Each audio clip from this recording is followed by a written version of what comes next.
हम रंजना झा अहाँ सबके एकटा भगवती गीत सुनाबै छी। किनका आँगनमा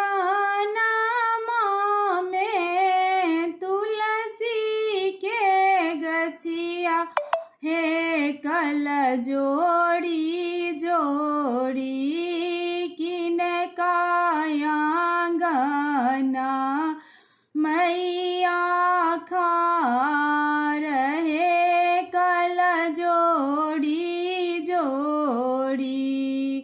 किनका आँगना मैया खार, हे कल जोड़ी जोड़ी।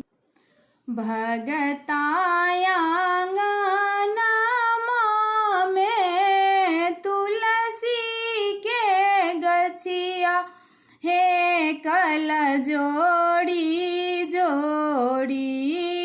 दे सेविका आँगना देवी दाई ठाड़, हे कल जोड़ी जोड़ी।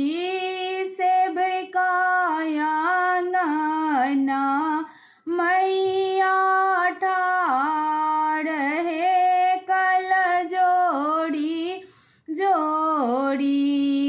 कौने फूल ओढ़नी माँ के, कौने फूल पहिरन, हे कल जोड़ी जोड़ी।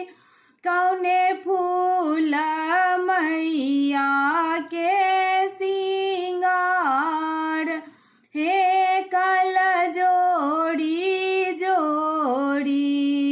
बेली फूल ओढ़नी माँ के, चमेली फूल पहिरन, हे कल जोड़ी जोड़ी। अड़हुल फूल मैया के सिंगार, हे कल जोड़ी जोड़ी। अड़हुल फूल मैया के सिंगार, हे कल जोड़ी जोड़ी। पहिरी ओढ़िए मैया गहबरा ठाड़, हे कल जोड़ी जोड़ी।